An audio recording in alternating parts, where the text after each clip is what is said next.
Hey everyone, welcome back to the RPGames YouTube channel. My name is Ralph. This is Varnhold's Lot. We are in the city of Hollow Eyes and we are about to get our asses kicked in a few moments.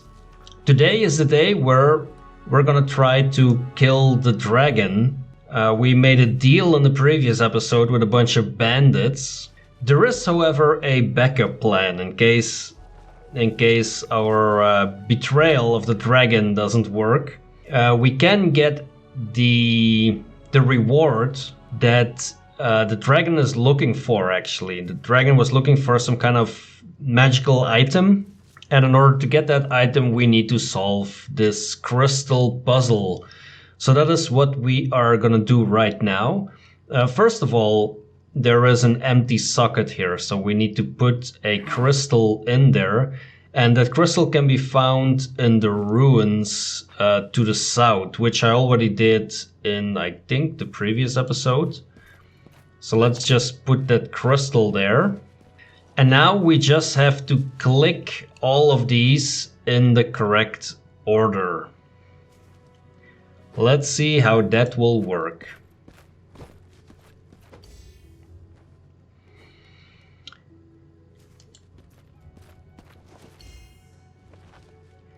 If you make a mistake, the lights will go out. So for example, if I make a mistake here, you see the lights will go out. So you need to click them in the order that the lights stay on. Let's see if we can manage.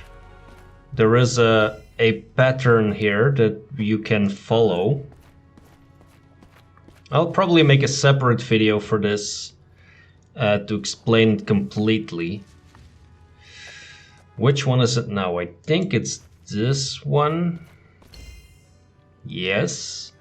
But then it's either this one or this one. I'm not 100% sure. Oh, this was the correct one. Okay. And here we go.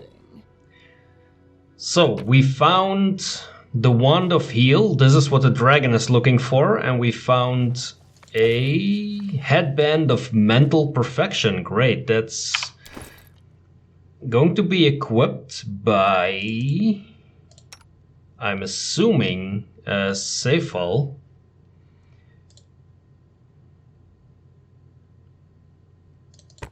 That would make a lot of sense to give it to him.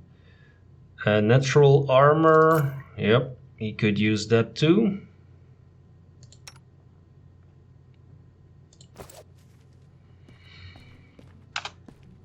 So let's click on our save button here.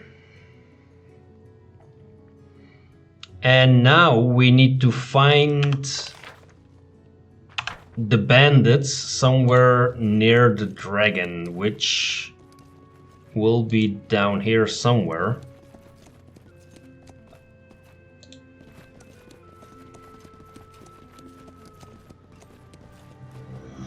Here is the dragon at least.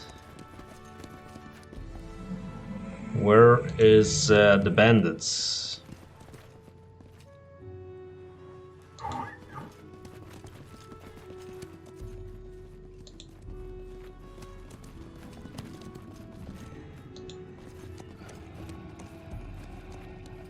Ah, here they are. Pale Jan. I know the way.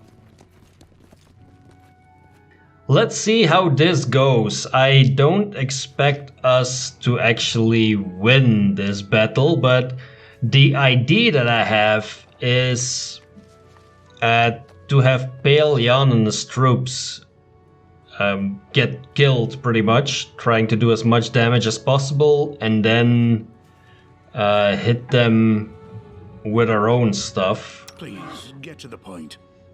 However, I think we need to rest first. Alright, at least now we have all our spells back. Let's now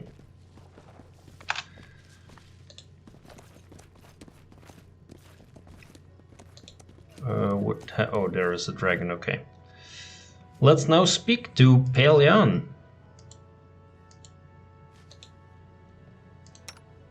with someone.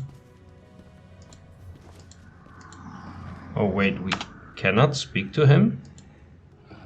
Do we need to speak to the dragon? Believe in yourselves. Oh, the dragon is hostile all of a sudden. Oh, okay. So there goes the plan that I had. How about we run over here and have them attack the dragon?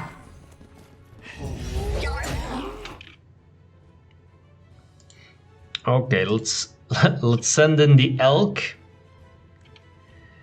And then I think we will have to cast some stuff.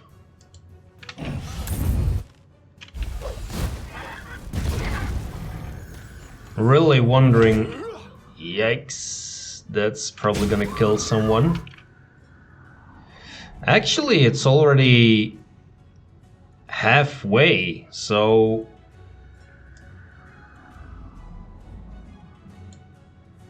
I'm guessing we could do some damage here. Let's see. Let's have someone summon stuff. Daze is probably not gonna work on a dragon, I would assume. Jolt might, although it's not gonna do a gigantic amount of damage.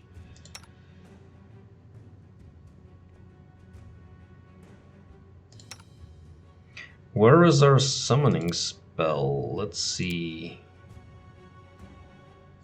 Summon monster. Let's summon a bunch of wolves.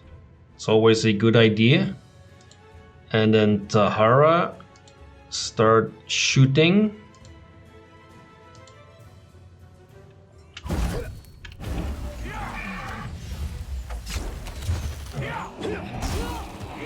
There is actually a good amount of Fight me. sneak attacks going on. Yeah, there we go. Yeah, damn. We did it. That was way easier than I expected it to be. That is just nuts. And there is actually nothing to loot. That sucks. All right, let's throw a heal.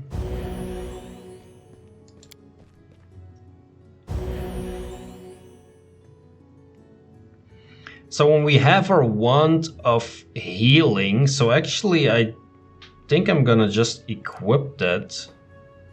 Okay, so now the question is, will we try and take on those earth elementals as well?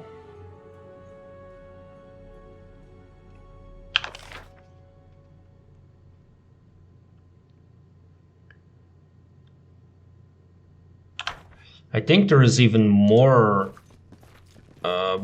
bandits.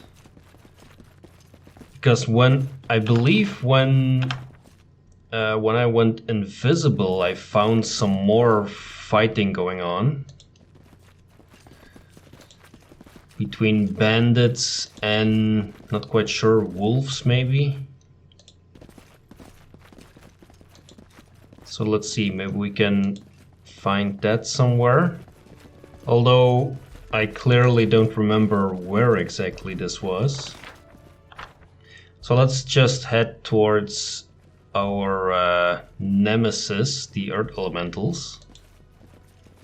Oh, here we are. Okay. So this is a fight between dire wolves and bandits. Whoa. And actually there is there is no bandits left. It's only wolves. Okay. Let's get some wolves again. Ooh, that's a great sneak attack.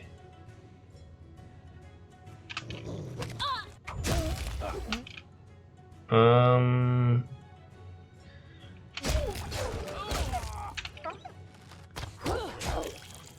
there's some good sneak attacks there. Nice.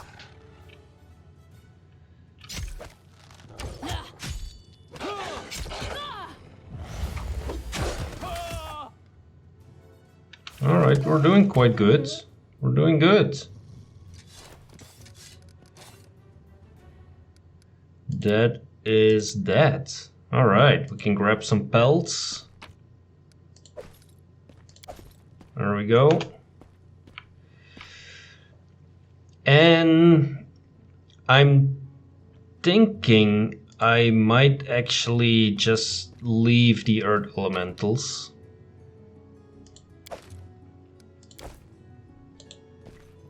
Let's see what we can grab. Is this worth money? Not really.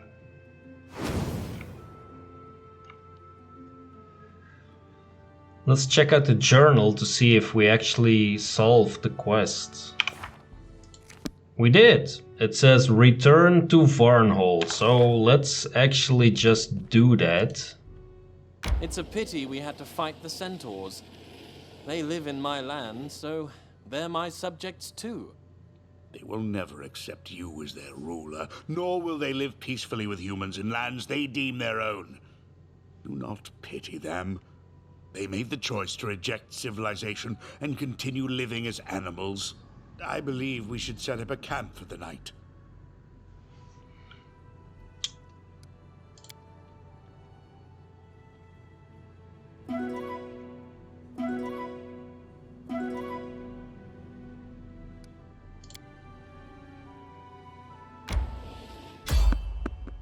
Oh, a random encounter.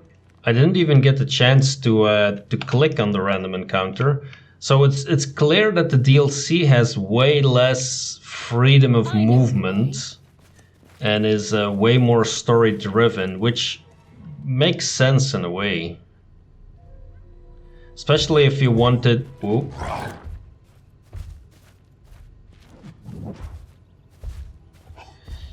Yikes.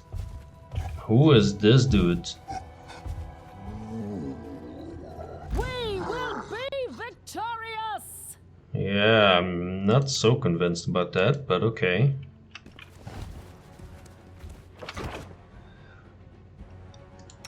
What's up, Cephal? It's fireball time. Anytime now, Cephal. Oh, that was a good one.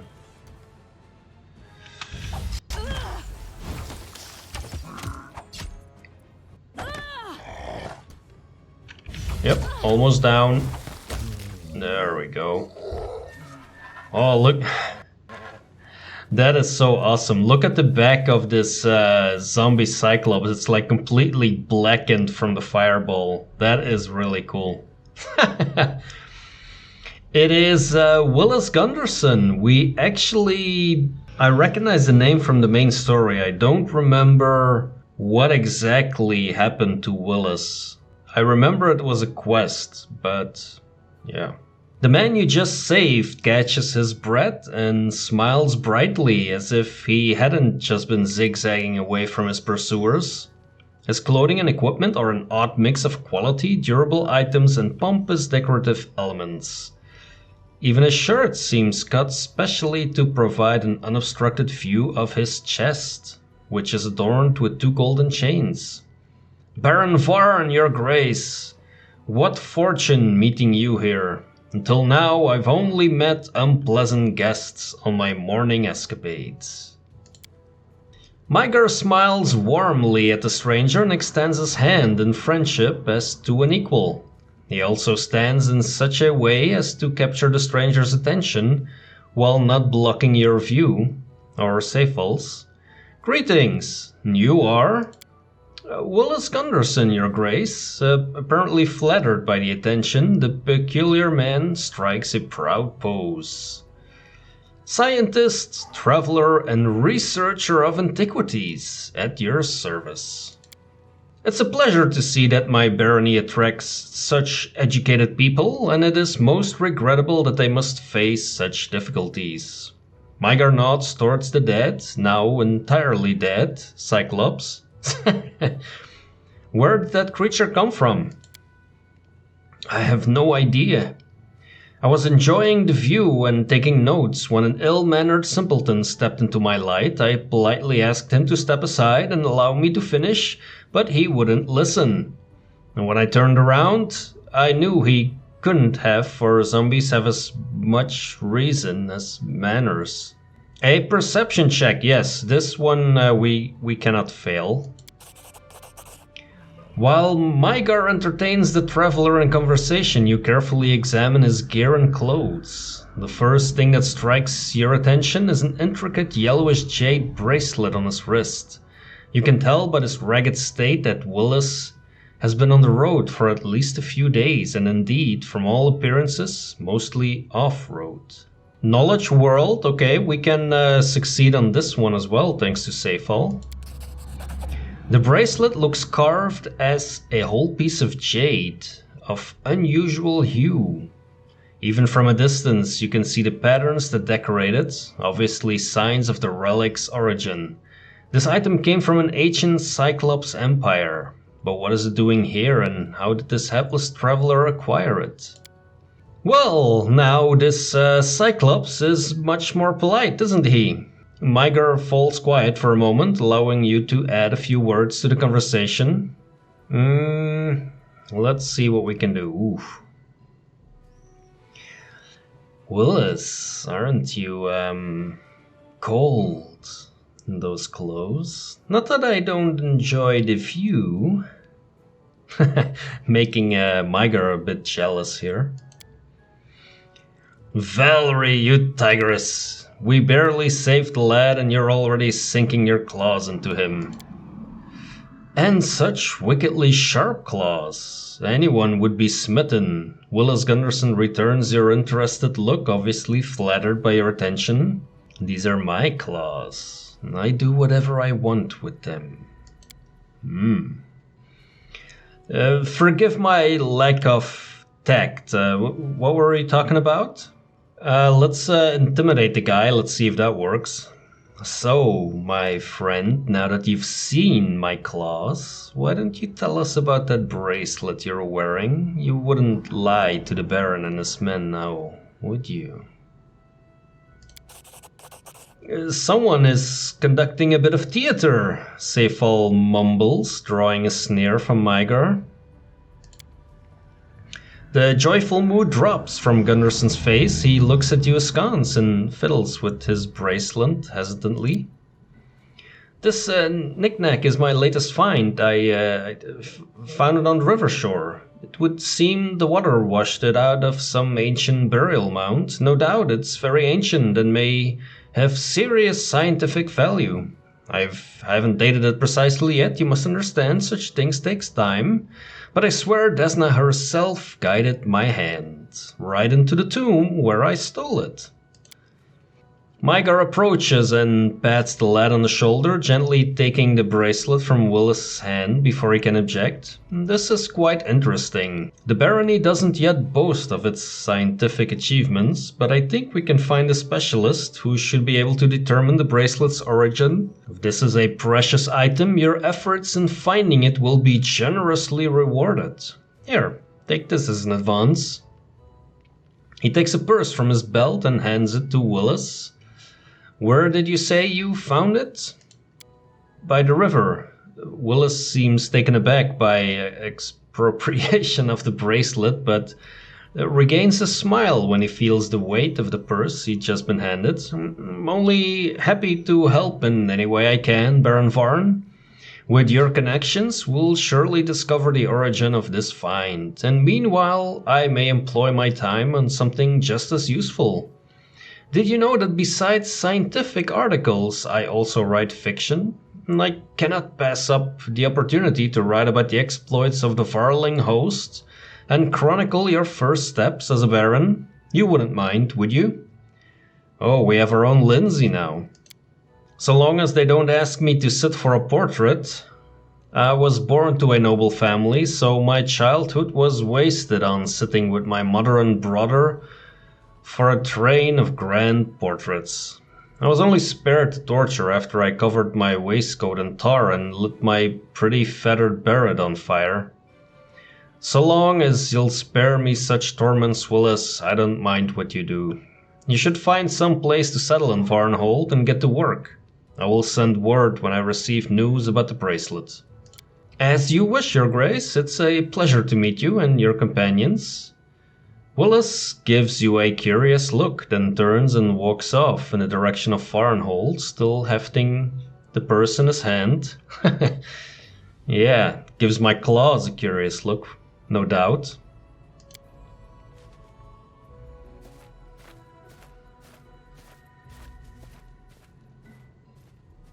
Mygar follows him with his eyes for a time, then scoffs. That went well. Of course, the lad is lying through his teeth, but we got more from him than we might have hoped.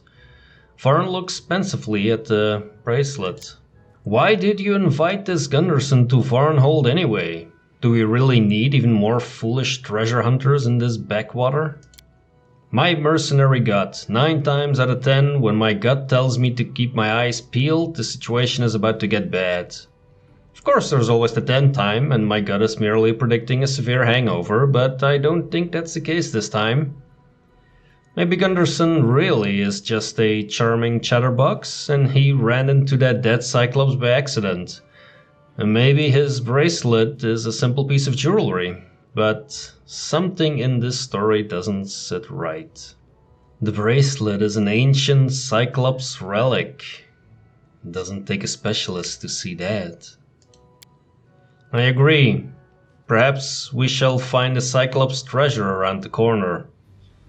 This does not alter the fact our leader continues to leap at every shadow and make a fool of himself for random passing strangers, instead of focusing on important matters such as engaging in the barony's politics. And I suspect that Gunderson lied about finding it by the river. He'd clearly been wandering for days, through dungeons, by the look of him. Huh, didn't I tell you, Cephal, there was something wrong here? The lad finds an ancient Cyclops relic in a dungeon, runs out with a zombie Cyclops at his heels. I see no mystery in what happened here. A keen nose and an eagle eye. I hope that dead Cyclops is the only thing that crawled out of wherever he stole this bracelet. What a story. We'd hardly solved our problems with centaurs and we've already got a whole new riddle. And a personal chronicler along with it. We should look more closely at his paltry rhymes.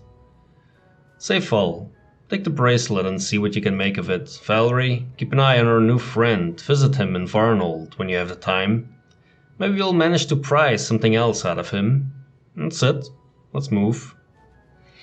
Oh, I'll sink my claws into that boy. Don't you worry, Mygar.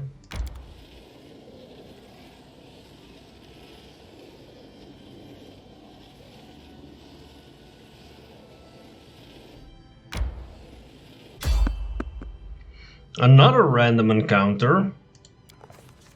Now you, my dear readers, have finally learned how I, Willas Gunderson, author of this tale, first entered the acquaintance of Baron Varn and his companions. But as much as I would like to delve into this remarkable meeting, I must remind myself that by no means am I the main character of this book. Perhaps one day it will occur to Baron Varn or the General to mention me in their memoirs. For surely our encounter must have made an impression upon them as well. As fate would have it, though, the party has another adventure before returning to Varnhold. Having decided to take a shortcut, they find themselves in an area with strange furrows, which crisscross the ground here and there.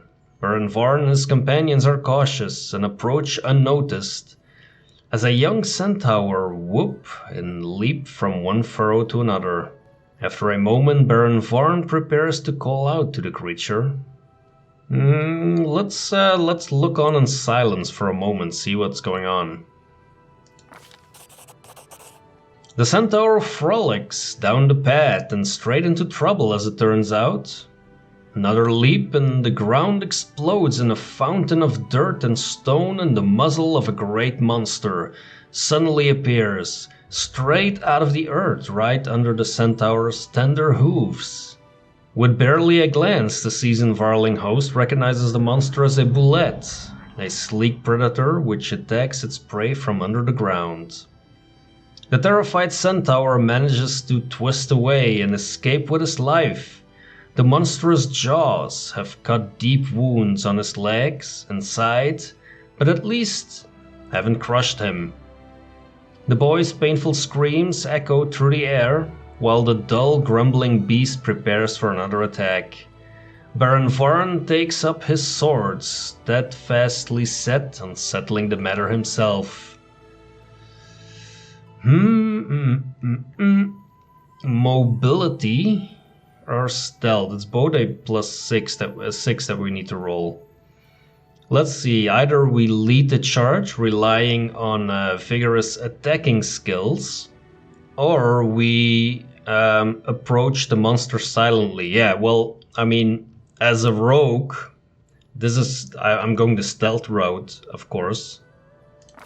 Reasoning that such a subterranean monster is unlikely to rely on its vision, the warriors of the Varling host move silently forward, dancing from one boulder to the next, careful never to touch the soil. The general's plan is a success, and they are able to approach the monster undetected. As they draw near, the warriors strike in unison, throwing all their might into a single precise and deadly attack. The wounded beast roars, tries to escape under the ground. The general and baron exchange glances, nod silently, and attack the beast with a finishing blow. Could this monster withstand the united attack of these battle-hardened comrades? The answer could be but a decisive no. With the second blow, it roars one final time, and then its lifeless flesh sinks onto the ground. Another glorious victory for the Varling host. Hail! Hail the Varling host.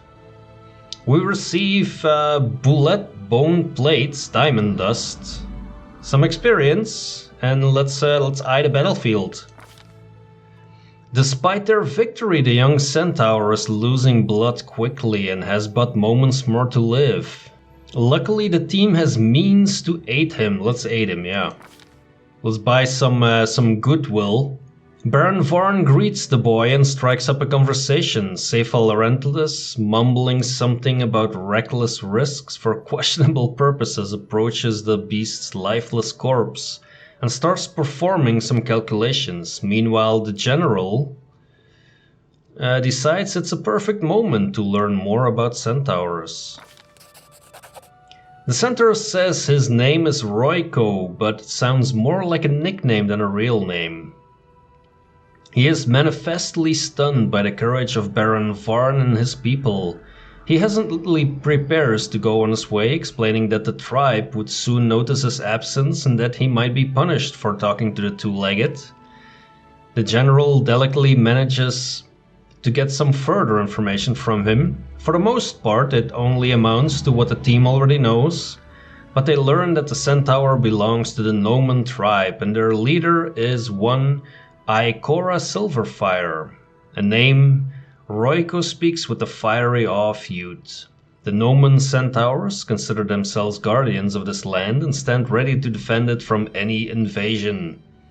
Royko also tells them with a sigh that the tribe is very small, unlike in the olden days. War and disaster has taken their toll, and the other tribes no longer want to deal with the Gnomon. Royko's words make it seem as though the other centaur tribes consider his own tribe perhaps a little mad. Saying warm goodbyes to the young centaur, Baron Varn nods, content with his own thoughts, and leads the party on to Varnhold. I do not like that Gunderson, even if he is not a spy. And mind you, I still have my doubts. Vagabonds like him always bring trouble. I can't keep all the vagabonds from breaking their necks in the ruins. At least if he finds something interesting, he'll bring it to us, not Brevoy.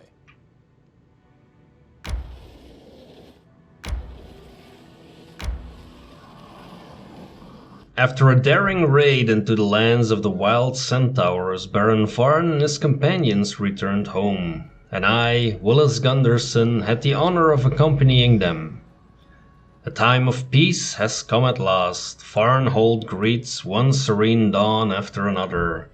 But in this dark land, I dread to think what awaits us. As Kierdi approaches Varn, a wince crosses her grim face, but she speaks not a word, instead hands him a document. Aha! I see you've included everything, just as I asked. Thank you, Kierdi. Magar, what does this mean? Tell me, what am I to make of this? I sent some much-needed aid to our neighbors in the Shrike Hills. They're our only possible allies in the coming carnage. Cephal, I know your opinion, but be realistic. The Aldori are not our friends. We can't count on them for help if something happens. We're expendable. That is something that actually did happen in the main story. We did receive some I believe, build points from Varnhold. You will not preach realism to me, you naive boy. Yes, we are bargaining chips to them. That is exactly what I'm basing my politics on. A delicate contraption which you are smashing to bits. War will come to Brevoy, even you can see that. But as long as it hasn't yet begun, you can scarcely do better than pretending to be the Eldori's most loyal vassals.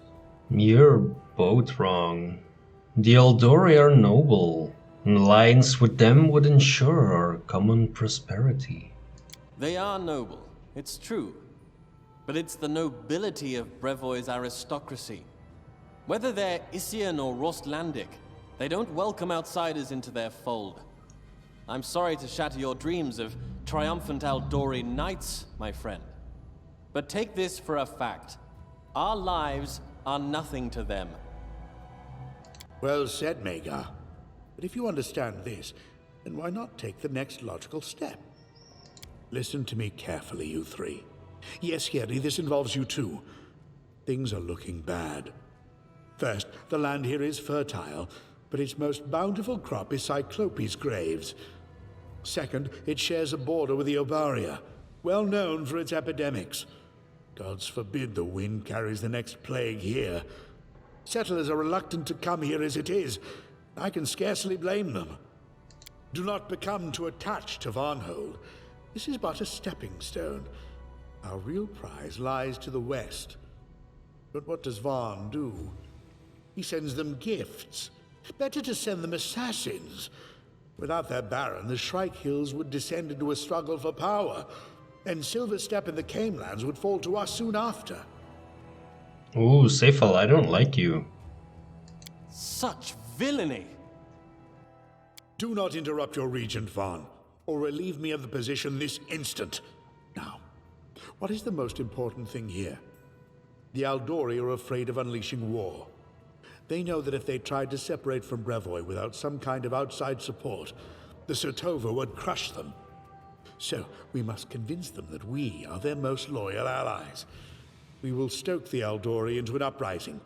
When the unrest picks up, we shall strike them in the back and make them fight on two fronts. While you, Your Grace, were drinking wine at the feast, I was busy acquiring a map of Nivatka's Crossing. Look at these fortifications. If we could seize this town, we'd win a significant piece of Brevik land along with it. After we've assisted the Sotova in hanging the Aldori on the gates, they would allow us to keep part of what we have seized as reward. Then we will have peace and prosperity. Get out of my sight, Cephal. Get out! Never would the name of Magar Varn be tarred with such abominable villainy. It never happened while I was leader of a mercenary party, and won't happen now that I'm Baron. Great Asmodeus, what did I do to deserve this punishment?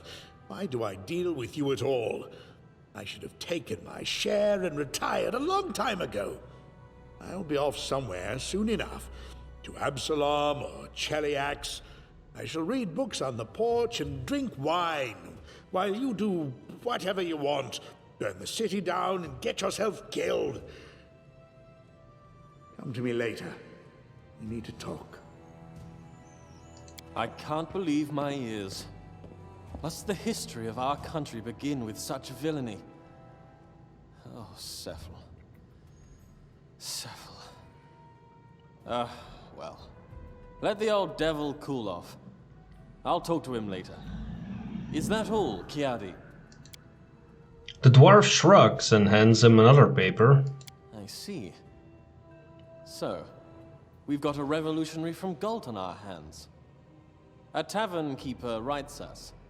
She saw the revolutionary walking around, stirring up the people for an uprising.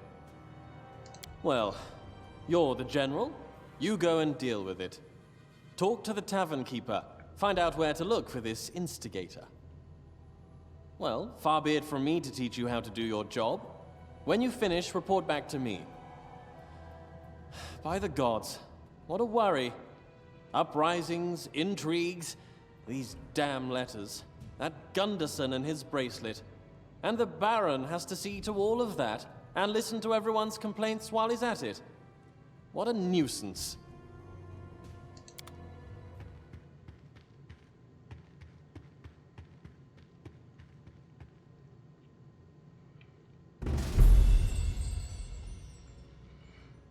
Okay, so we need to speak to Cephal. Let's see if we can say something to Mygar. So, did you handle those troublemakers? On top of everything else, an uprising is just what we need. What can you say of Willas Gunderson? What does your mercenary gut tell you? Gunderson himself doesn't bother me. Can't hurt to have him in the barony. We still don't have much entertainment here, and the lad is a free circus show for anyone who cares to watch. But that bracelet, you know, I sent scouts to retrace Gunderson's steps and they couldn't find any sign of him. It's one hell of a location, hills, mountains, gorges, and 1,000 caves. If he lied about where he found it, we'll be looking for the true origin for years. I don't like it. And I know about a dozen unhappy stories that begin with an unknown ancient relic suddenly appeared. That's why I'm writing our western neighbor in the Shrike Hills. Maybe they have a good sorcerer or a historian who can help us puzzle out what this bracelet is. After the quarrel, Cephal, you mentioned some letters that gave you a headache. Mind if I ask what that's about? I received a letter with some threats. You do know how letters with threats make me laugh. Ha! As if this whole government headache wasn't enough, now there is another contender from Brevoy scheming for their own piece of pie. I wonder why he dislikes the alliance between Varnhold and the barony of Shrike Hills. Here, read it if you like. Baron Kingmaker Varn, I'm writing to you as your ally and well-wisher. The reason for my letter is the lack of foresight in your actions. You're trying so hard to become friends with the ruler of the Shrike Hills barony. You invite your neighbor to pay you a visit. You even send rich gifts. Have you nothing more to do in your lands? I strongly recommend you stop flirting with this upstart person and turn your gaze to the affairs of the day. You're trying to cross the path of very powerful forces that can reach you even in your own castle. You should know your place. With wishes of good health and calm sleep, your friend. Yeah, know your place and then sleep tight. Not certain of the author, but I can make a guess. A few years ago, the mother of this little rat hired us to find him, remember? From the moment we met him, I wanted to tie him to a tree in the forest and leave overnight, and just to teach him a lesson. If he wasn't heir to one of the great houses of Brevoy, I would have done that. Maybe something good would have come of the little rat. Okay, let's speak to Cephal, because he wanted to talk to me as well. Oh, that Mygar. I'm so angry with him. Why do I still bother? Should have left the party after that idiocy at Ustalav. Or at least after the debacle in Mivon. If I had any sense, I would have never gotten involved at all. What do you think about this, Gunderson? I cannot see any point in keeping that loafer at the capital. To hear him singing about his questionable feats at the tavern, flirting with anything that moves. People like him can be helpful, out there in the ruins, where they crawl around discovering interesting facts and useful items. I would give him a half-empty purse, perhaps even a bit of magical gear, send him back out on the roads. If fortune favored him, he might return with something interesting. If not, then good riddance. And that bracelet he scrounged up is in fact quite interesting itself. It's not magical, no, but it may point to an ancient Cyclops treasure. And riches worth far more than gold. I would like to show this artifact to a knowledgeable historian. Where are we to find one in this backwater? You wanted to talk about something? Yes, that buffed up fool Varn is destroying this barony faster than we can build it. An alliance with our western neighbor is madness. And now he's sending them gifts. He takes resources we worked so hard to obtain and which are so scarce around here, and gives them away freely to our principal adversary. You have your own thing on everything. Maybe you can see something that I'm missing. Maybe it's really better that I retire. Why should I stand watch as everything I have built these many years crumbles to ruin? I know not what to do with him, or even how to talk to him. Tell me, what do you think of this madness? Lady Jamandi wants to use us, but she makes no secret of her intentions. She's a good ally, and having free Rustland as a neighbor is in our interests. Rustland's freedom will be bought with our lives. Yes, Jamandi does not dissemble. She admits that she grows our baronies for the coming bloodbath. An alliance with her is possible, but only on her terms, and it will cost us everything we can ever create here. If we enter the civil war between Rustland and Isia, only tattered pieces of Varnhold will remain. We will never be free of the victor's power, whoever that may be. You and I are both busy people now. What a joke to be advisors to a baron who is doing everything in his power to destroy his own state. Man, you sound like a record that keeps on playing the same song over and over. How is that for a poetic sentence, huh? Alright, I'm going to end the episode right here. As always, thank you very much for watching. If you're enjoying the content, hit that like button, subscribe if you want to follow along, and hopefully I will see you in the next video.